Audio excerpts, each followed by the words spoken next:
Good morning students. Last lecture में बच्चों post harvest management start किया था, जिसकी इम्पॉर्टेंस पड़ी थी scope of post harvest technology and processing कि क्या मेन इम्पॉर्टेंस है बच्चों। हमने ये देखा था कि हार्वेस्टिंग के बाद वेजिटेबल्स को, फ्रूट्स को काफ़ी लंबे समय तक फ्रेश रखने के लिए, क्योंकि उन्हें one place to another place लेके जाना होता है, इंडिया से बाहर भी एक्सपोर्ट करना होता है।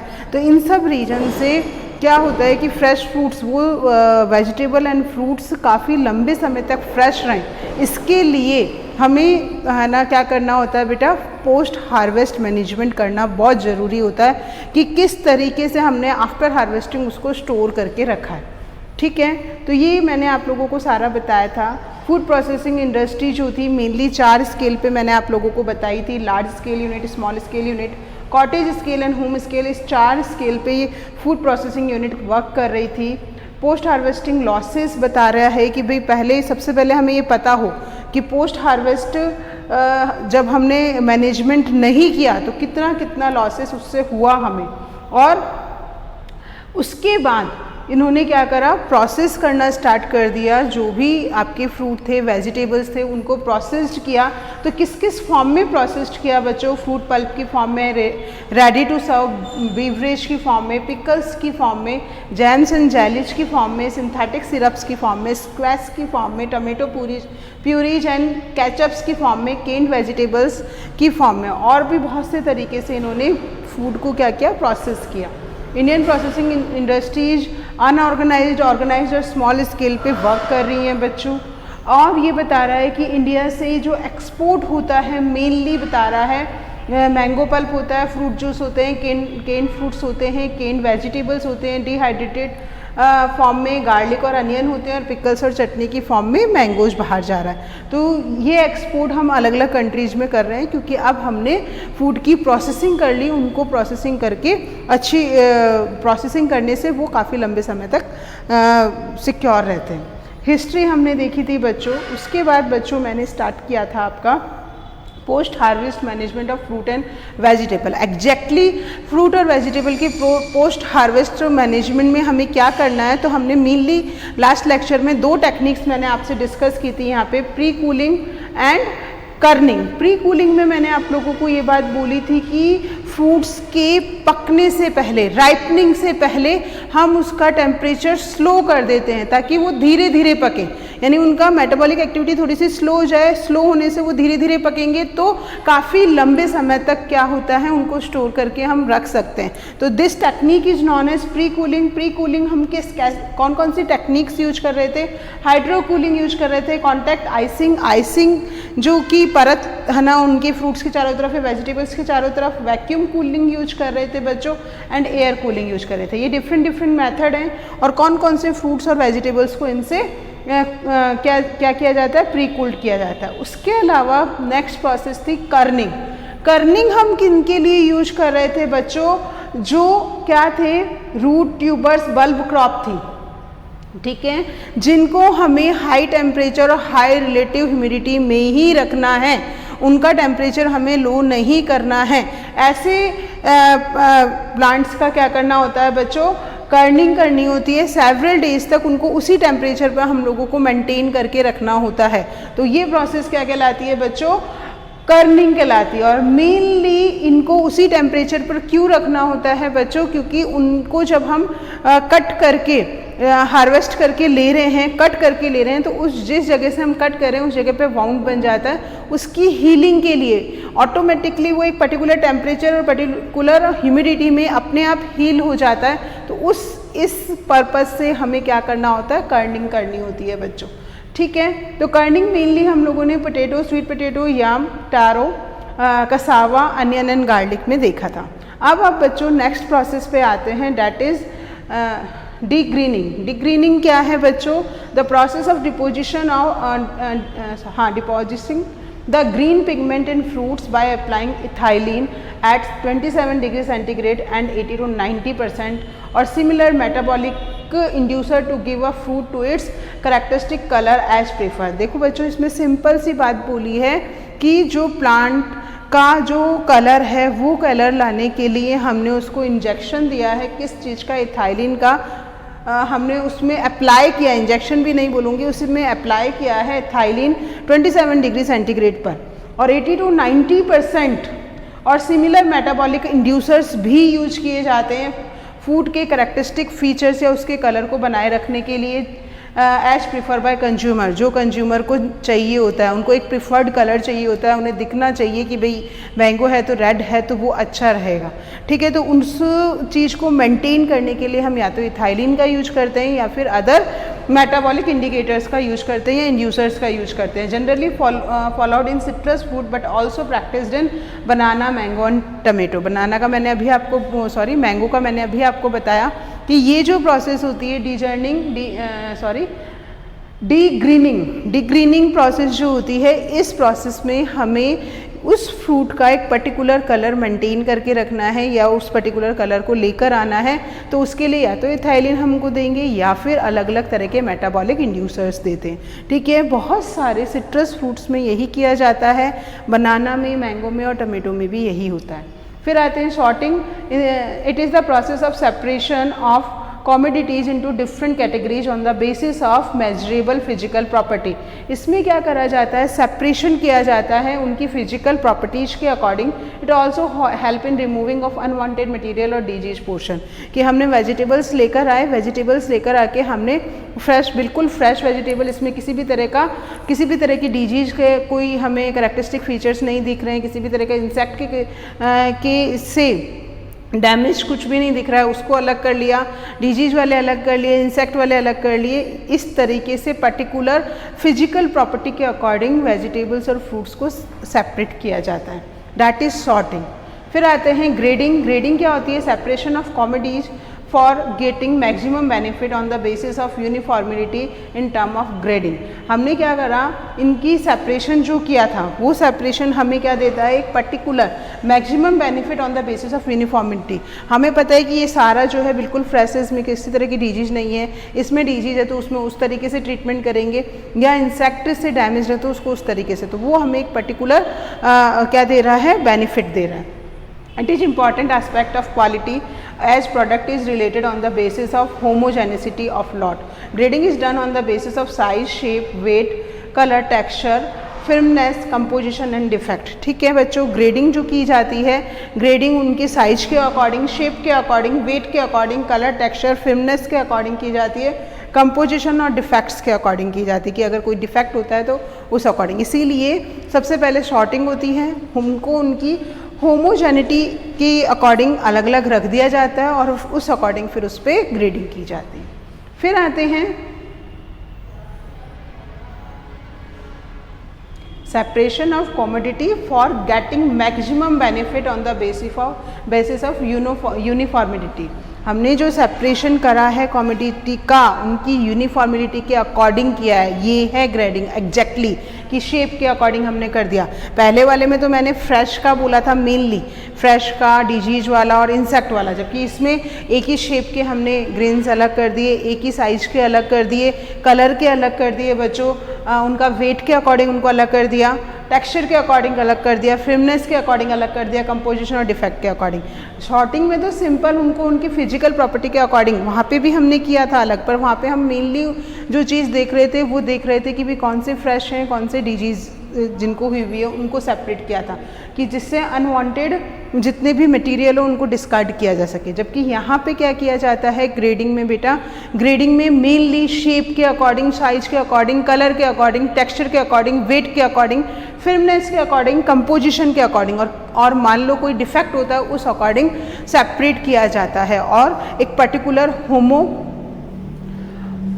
यूनिफॉर्मिलिटी या होमोजेनिटी क्रिएट की जाती है। ठीक है, फिर आते हैं वैक्सीन। नाम से समझ आ रहा है बच्चों की आपका जो भी पोस्ट हार्वेस्ट मैनेजमेंट में फ्रूट या वेजिटेबल है उसके ऊपर एक लेयर फॉर्म की जाती है। Waxing of fruit and vegetable is a common post harvest practice. Food grade wax are use to replace some of the natural wax remove during harvesting.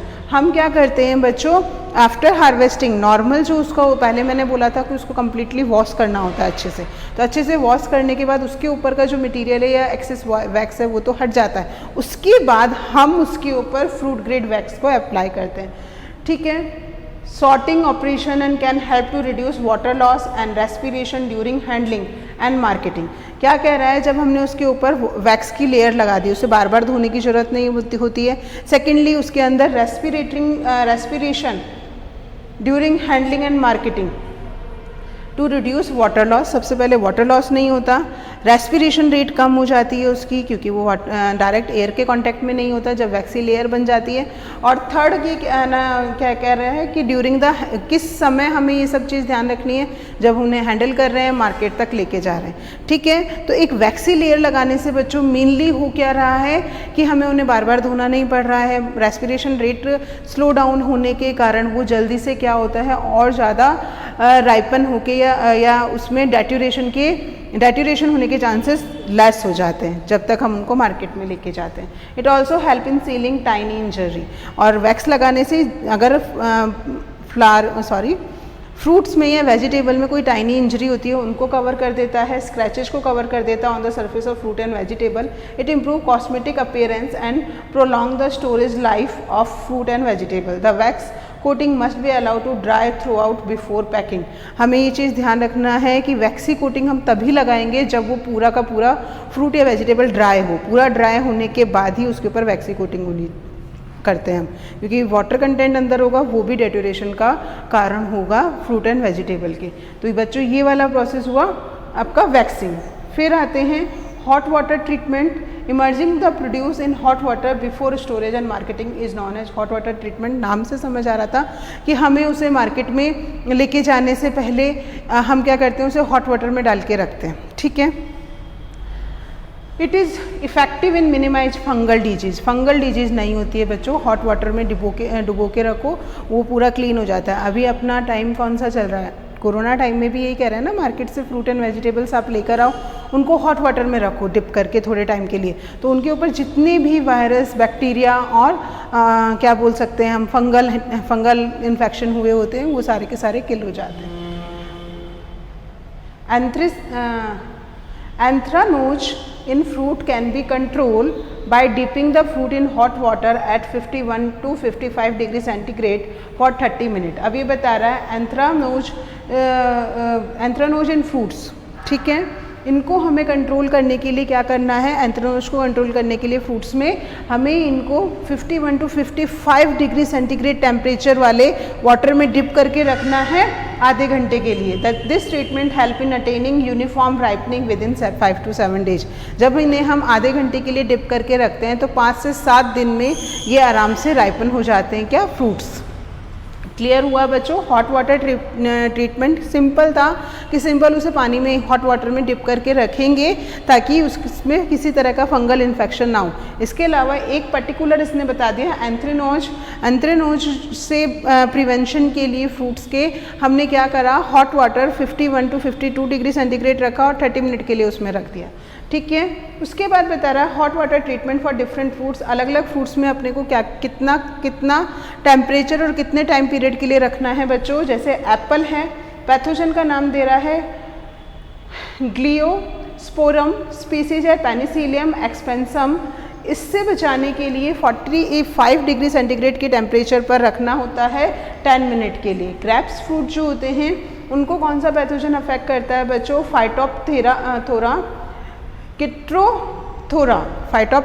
क्रिप्टोप्थोरा।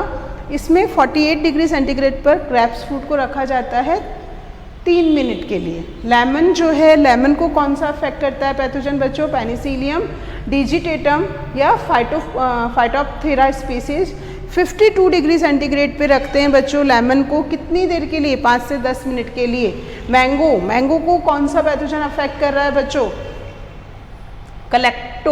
कलेक्टोट्राइकम ग्लायोस्पोरिडियस, ये पैथोजन इसको अफेक्ट करता है। इस पैथोजन से prevent करने के लिए 52 डिग्री सेंटीग्रेड पे 5 मिनट के लिए मैंगो को रखना होता है। ऑरेंज के लिए कौन सा पैथोजन है बच्चों, Diplodia species, Phomopsis species and Phytophthora species. ये तीनों स्पीसीज, फाइटोप्टेरो बच्चों देखना ऑरेंज को भी कर रहा था, लेमन को भी कर रहा था और ग्रेप्स फ्रूट को भी कर रहा था। ये तीनों को ही कर रहा है। इनमें टेम्परेचर लगभग हमने यही देखा है 50 के आसपास, यहाँ 48 था, यहाँ 52, यहाँ 53 है। इसको 5 मिनट के लिए ऑरेंज के फ्रूट को हम रखते हैं 53 डिग्री टेम्परेचर पर। फिर आते हैं पपाया। पपाया को फंगाई करता है अफेक्ट। आपने पपाया को तो घर में भी कई बार देखा होगा, अगर छोड़ देते हैं बिल्कुल वाइट कलर की ऊपर लेयर बन जाती है, वो फंगाई ही होता है बच्चों। इसको 48 डिग्री सेंटीग्रेड पे 20 मिनट के लिए रखा जाता है। ओके, फिर आता है पीच, मोनोलिनिया फ्रक्टिकोला और राइजोपस स्टोलोनिफर। ये 2 पैथोजन जो पीच को अफेक्ट करते हैं 52 डिग्री सेंटीग्रेड पर 2.5 मिनट के लिए रखा जाता है बच्चों। तो ये अलग अलग हमने कॉमोडिटीज, अलग अलग हमने फ्रूट एंड वेजिटेबल्स को अलग अलग पैथोजन के ट्रीटमेंट के लिए अलग अलग टेम्परेचर और पर्टिकुलर टाइम पीरियड पर रखा। फिर आते हैं हॉट वाटर ट्रीटमेंट बच्चों हमारा हो गया, और फिर आता है हमारा radiation treatment. Subjecting the produce to ionizing radiation is referred to as radiation। हमें हमारे जो भी प्रोड्यूस थे उन प्रोड्यूस पर हम क्या कर रहे हैं, रेडिएशन का इफेक्ट डाल रहे हैं, तो वो क्या कहलाता है, रेडिएशन कहला रहा है। It act in pasteurisation of surface. ये क्या कर रहा है, एक तरह से पास्चराइजेशन कर देता है सरफेस का। Hence the technique is also known as radurization. इसको एक नाम और दिया जाता है ड्यूरिजेशन भी बोलते हैं, क्योंकि रेडिएशन के थ्रू पास्चराइजेशन हो रहा है, इसलिए इनको मिला के बोला जा रहा है radurization. As it work without ranging temperature of produce. ये इस तरीके से वर्क कर रहा है कि हमें यहाँ पे टेम्परेचर को नहीं बढ़ाना है। It is known as cold sterilization. It has its role in surface pasteurization, sprouts inhibition, retardation of senescence process. Radiation simple सा मैंने कहा, रेडिएशन को अप्लाई करते हैं बच्चों, तो उससे क्या होता है, सरफेस पास्चराइज हो जाती है। तो इस टेक्निक को हमने नया नाम दिया, ड्यूरिजेशन नाम दिया था। इस टेक्निक में टेम्परेचर भी लो होता है, इसलिए इसे कोल्ड स्टरलाइजेशन कहते हैं। और इस टेक्निक के थ्रू करते क्या है बेटो, सरफेस पास्चराइजेशन करते हैं, स्प्राउट्स को इनहिबिट, यानी उसके स्प्राउट्स नहीं बन पाते हैं, साथ में उनमें सेंसेंस उनका वो पकते थोड़ा देर से हैं, रिटार्डेशन हो जाता है उसमें। Radiation can destroy pathogen paste without ranging the temperature of the produce. Radiation क्या कर रही है कि उसके जितने भी पैथोजन या पेस्ट होते हैं उनको डिस्ट्रॉय कर देती है टेम्परेचर को बढ़ाए बिना। अब government of India approve for radiation dose requirement for fruit and vegetable. क्या अप्रूव डोज उन्होंने बताई है बच्चों? डोज हम देते हैं KGY में। अनियन को मिनिमम 0.03 देते हैं हम और मैक्सिमम 0.09। पर्पज होता है स्प्राउट इनहिबिशन का, ठीक है। पोटैटो को देते हैं 0.05 और मैक्सिमम होता है 0.15 स्प्राउट इनहिबिशन। रेजीन्स को देते हैं 0.25 और मैक्सिमम देते हैं 0.75 इंसेक्ट इन्फेस्टेशन। ड्राइड फ्रूट्स को देते हैं हम 0.25 मिनिमम रेडिएशन और मैक्सिमम देते हैं 0.75 KGY इंसेक्ट डिसइंफेक्शन के लिए। यानी अनियन और पोटैटो में स्प्राउट्स ना बने इसके लिए दी जाती है। रेजीन्स और ड्राइड फ्रूट्स में इंसेक्ट को डिसइंफेक्ट करने के लिए दी जाती है।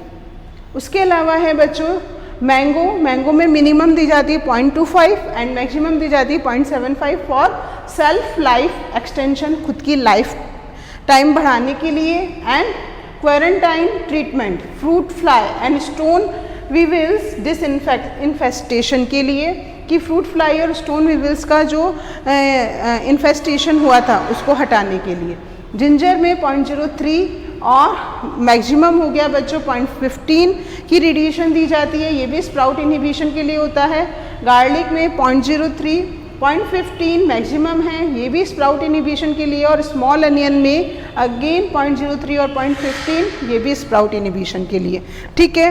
तो ये वेजिटेबल्स और फ्रूट्स देखे हमने जो कि गवर्नमेंट ने बताया है कि इतनी रेडिएशन इनको दे के इनके स्प्राउट इनहिबिशन किया जाता है या फिर इंसेक्ट या इंसेक्ट इन्फेस्टेशन के लिए यूज किया जाता है, ठीक है। तो ये हो गया आपका रेडिएशन ट्रीटमेंट। फिर आते हैं हम वेपर हीट ट्रीटमेंट। नेक्स्ट है वेपर हीट ट्रीटमेंट। क्या होता है बच्चों? This treatment proved very effective in controlling infection of fruit fly in fruit after harvest. Vapour heat treatment mainly क्या होता है, कहाँ पे यूजफुल होता है?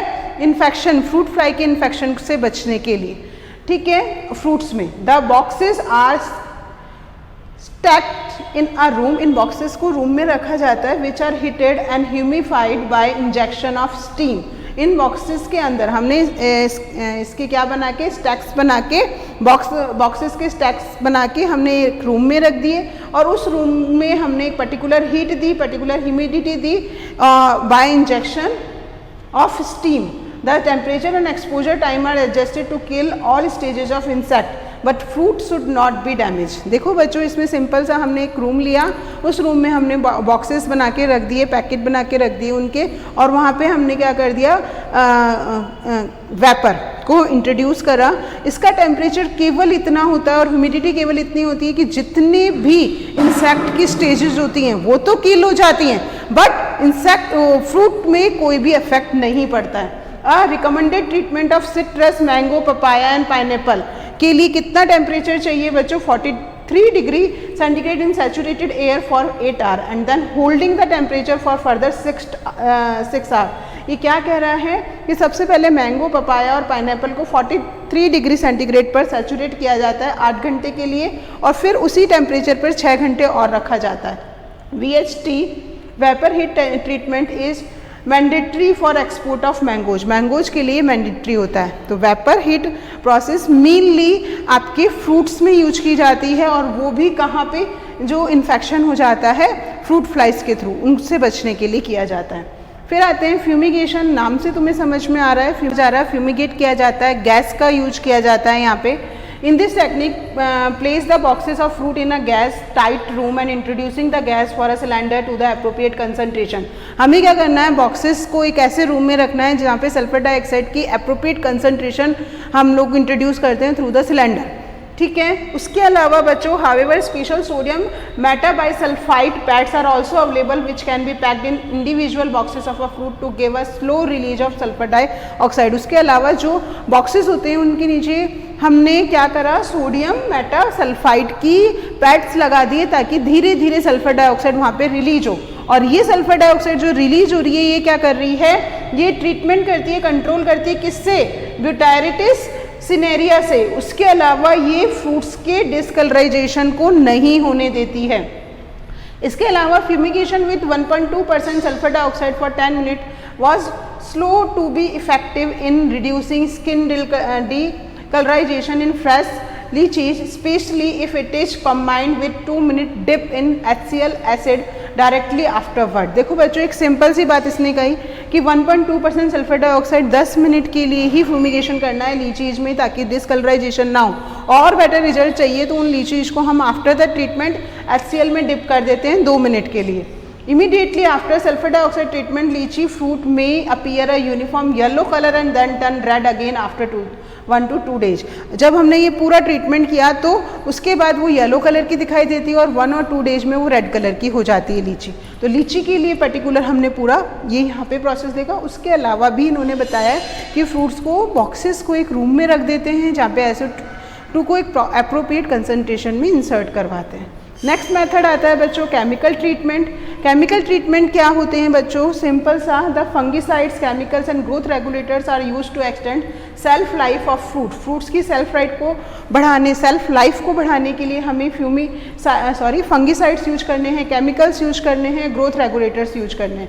Pre harvest treatment of maleic hydrazide reduce sprouting of onion and potato during storage. अब ये क्या कह रहा है, प्री हार्वेस्ट ट्रीटमेंट भी कई बार करना पड़ जाता है, तो उसके लिए हमें क्या करना है बच्चों, मैलिक हाइड्रोजाइड को यूज करते हैं अनियन और पोटैटो की स्प्राउटिंग को रोकने के लिए। इसी तरीके से पोटेशियम परमैंगनेट यूज किया जाता है, used as a ethylene absorbent in packaging of fruit which delay ripening. Potassium permanganate हम लोग यूज कर रहे हैं जो क्या करेगा, इथाइलिन एब्जॉर्बेंट होता है एक तरह का, जिससे राइपनिंग लेट होती है। Post harvest dip with diphenylamine for 30 second control superficial scald ripening of banana and tomato can be delay by post harvest treatment with gibberellic acid. हमने बनाना और टमाटो की राइपनिंग को रोकने के लिए क्या करना है, उसको जिब्रेलिक एसिड से ट्रीट करना है। Pre harvest spray of N benzyl adenine 10 to 20 ppm prolong shelf life of vegetable की सेल्फ लाइफ को बढ़ाने के लिए हमें प्री हार्वेस्ट फॉर्म में एन बेंजाइल एडेनिन को ऐड करना है। Maleic hydrazide 1000 to 2000 ppm delay ripening of mangoes. Maleic hydrazide जो है वो क्या कर रहा है, कितना लेना है, 1000 से 2000 ppm लेना है, जो कि मैंगो की राइपनिंग को डिले कर देता है, आगे बढ़ा देता है। Pre harvest spray of calcium chloride and calcium nitrate resulted in enhancement of self life of mango and guava fruit. और मैंगो और गुआवा फ्रूट की सेल्फ लाइफ को बढ़ाने के लिए हमें क्या करना है, किसका स्प्रे करना है बच्चों, कैल्शियम क्लोराइड और कैल्शियम नाइट्रेट का। ये भी प्री हार्वेस्ट स्प्रे ही है। तो काफ़ी सारे प्री हार्वेस्ट स्प्रे है जो कि क्या कर रहे हैं, उनकी लाइफ को इंक्रीज कर रहे हैं, और काफ़ी हमने पोस्ट हार्वेस्ट स्प्रे करे हैं जो उनमें एक तो डिसइंफेक्टेंट करते हैं उनको, साथ में उनके राइपनिंग को लेट कर देते हैं। राइपनिंग लेट होगी तो ऑटोमेटिकली फ्रूट एंड वेजिटेबल जो हैं काफ़ी लंबे समय तक फ्रेश रहते हैं।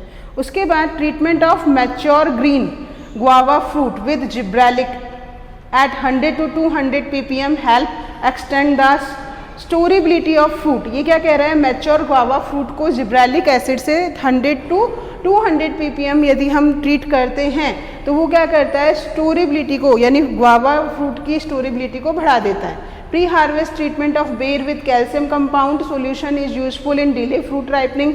हमें क्या करना है, बेर के लिए कैल्शियम कंपाउंड को यूज करना है as a pre harvest spray में, वो भी राइपनिंग को डिले कर देता है। Storage life of leafy vegetable can be extended following post harvest application of cytokinin. Storage life leafy vegetables की बढ़ाने के लिए साइटोकाइनिन के थ्रू किया जाता है, और ये पोस्ट हार्वेस्ट स्प्रे होता है, ट्रीटमेंट होता है। Treatment of legume vegetable with indole acetic acid. Legume vegetable का इंडोल एसिटिक एसिड से ट्रीटमेंट करेंगे बच्चों सॉल्यूशन से, is useful in maintaining green colour. Legume vegetable की ग्रीन कलर को बनाने के लिए इंडोल एसिटिक एसिड से स्प्रे करते हैं बच्चों। Pre harvest spray of 0.2% difolatan control post harvest disease of tomato and onion. Tomato और अनियन की पोस्ट